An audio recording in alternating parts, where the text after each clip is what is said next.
Francis Davison is one of the most outstanding, profound, abstract artists of our time. This is a big claim, and I want to try to justify it.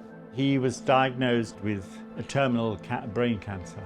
So he asked me to look through everything. So he would just pick them up and pin them on the board in a small bedroom, getting weaker and weaker every weekend, looking at my eyes. He just wanted to see what I was doing. My eyes expanded. If I got very interested, if I didn't, he tore them up. I mean, and a lot were burnt. We had to go through this nightmare for me of looking at all his work and it being destroyed. And I thought, what am I doing here? You know, I shouldn't be doing this. But he was absolutely insistent. I saw everything, which is odd. It's odd, but he needed somebody in the end to really communicate, I think, with. So I have this very odd relationship with this artist, in that he wanted to see whether they really worked. And they grab me really so vividly. They glow in the mind. I tell you, if you buy any of these things, if you have one of these things, you'll never tire of looking at them. They glow in your mind, they sing on the wall. They're just beams at you. They're amazing things to live with, and I never tire of them. And how is this? How does this work?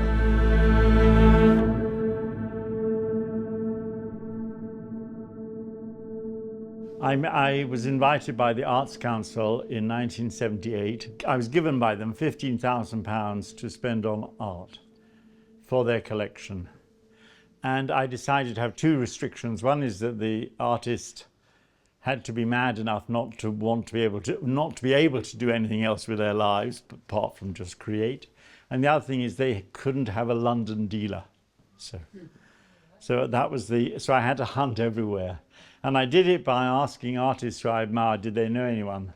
And I asked Mary Potter, who I love her paintings of East Anglia, and I said, is there anyone who's, fits this category, And she said, oh yes, look at this little collage. He's very, very chronically shy, hardly will say a word to anyone, but I think he's the real thing. And I looked at it and I was just, my eyes popped out of my head of this beautiful little grey and white collage. So I went to see him, and I tell all this story in the book. This book, by the way, is all about people I've met. So it's about people involved in the art world. But it's about my life as a museum curator and director, as I was director of Sheffield, then Manchester, then Glasgow.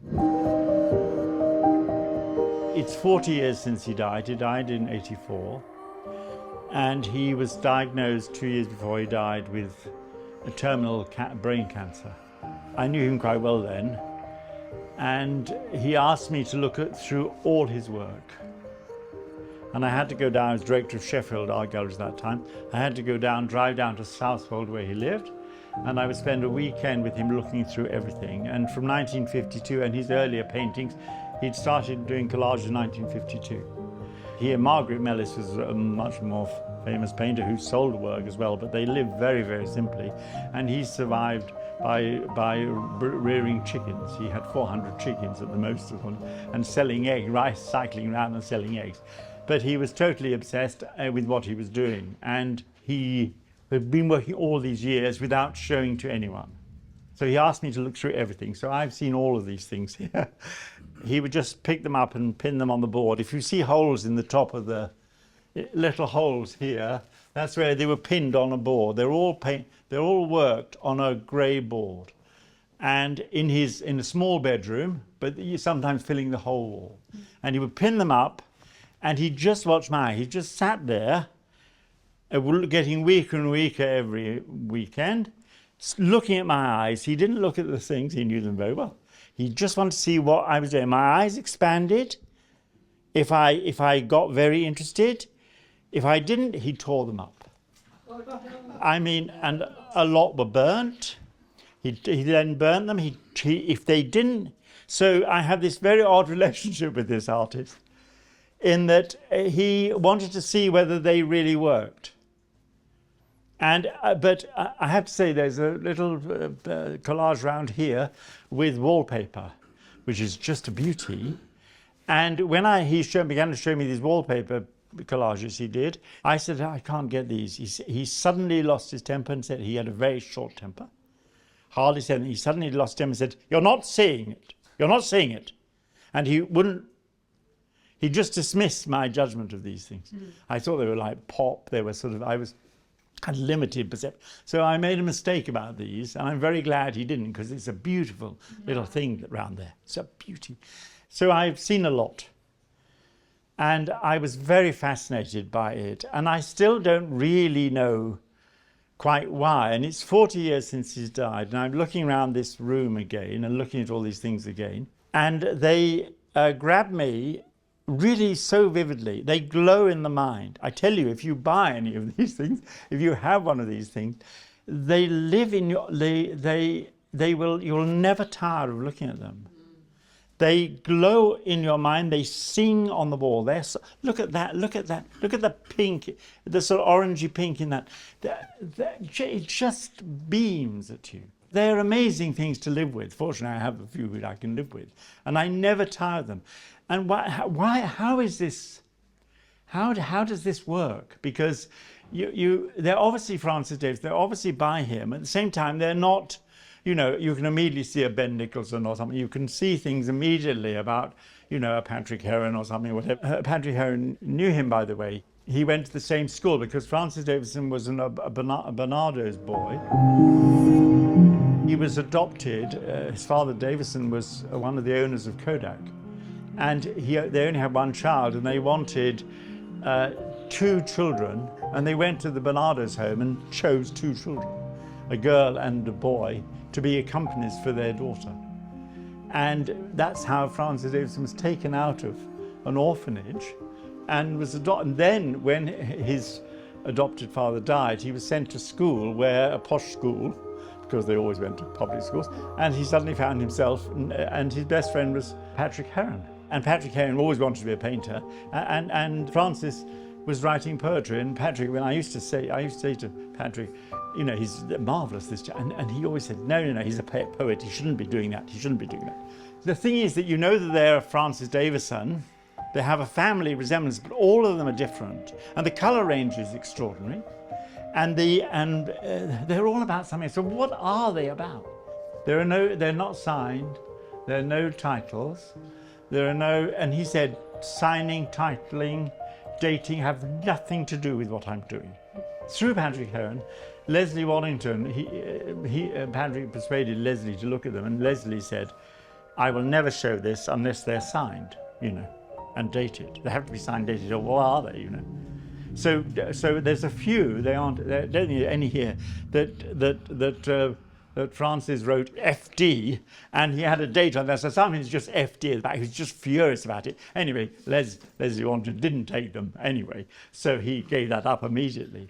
But it's right that they have no names. It's right they have no dates, no times, because he didn't work like that. So they're purely visual. Did he follow any other art form before? He started painting small little landscapes. They're almost a bit influenced by Alfred Wallace in a way. They're sort of slightly naive sailor ships and a little house and a boat, and he all lived on the south coast. They used to know Roger Hilton, and he came to stay once and said, I like these little paintings, you see. And Francis said to Margaret, get him out, and take him for a walk, get him out. And they both told me the story, so it's true. Get him out. And so she took Roger off for a walk. And when they came back, there was no paintings anywhere. And he wasn't having anyone looking at it. It's so typical of him. And he said, Margaret said it was just amazing. He just removed everything from display. And he told me, he said, I'm not having him pinching my ideas, he said. But when I'd seen all his work, and then after his death, I went through a lot of stuff to try and see it all. And then I realized, of course, he has a very logical development. And from early paintings, which little black and white paintings, and gradually there's a very early collage there, which is a sort of, right in the middle there, it's a rectangular format. And he began to do collages. Well, Margaret said that it's because we couldn't both afford paint.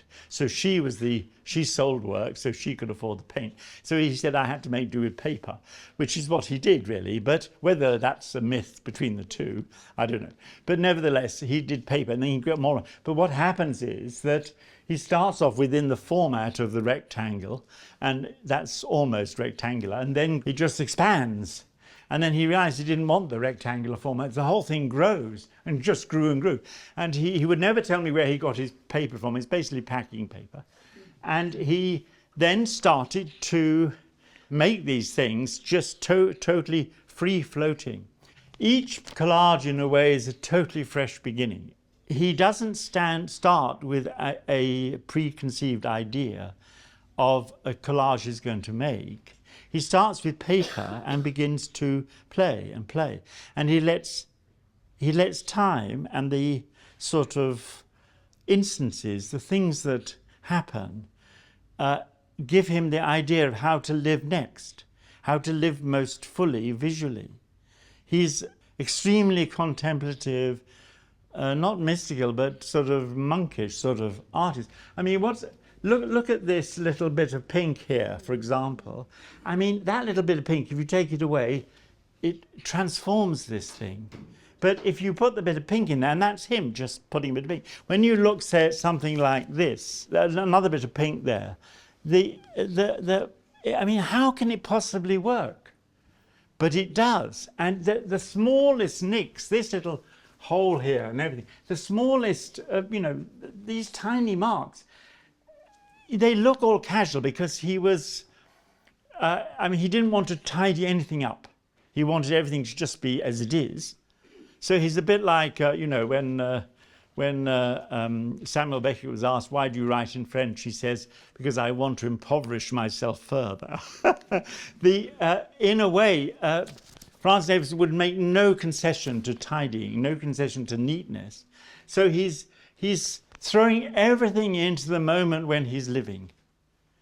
And then the whole thing begins to come alive.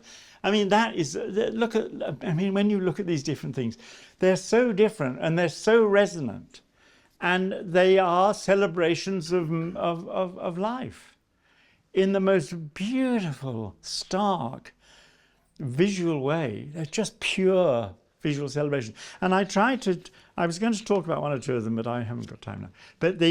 I thought I'd do some sketches just because there are no numbers on them one day. So and then I tried to draw them. I've never done it before. If you try to draw one, you suddenly realize how complicated and how how subtle the tones are, how subtle that yellow and black with those yellow stars. When you try to draw that, and you realize how complicated it is, in tonal, let alone in colour, you begin to see what intensity he was living. This man is really unusual.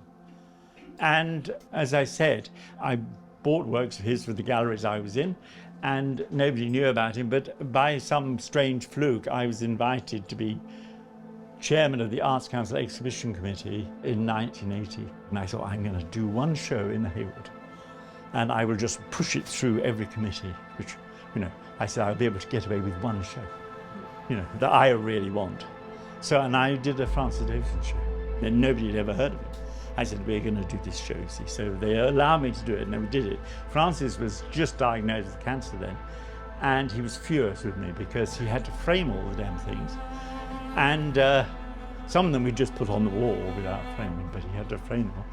And it was a nightmare because there were no review, not a single reviewer reviewed it, because he wasn't a name.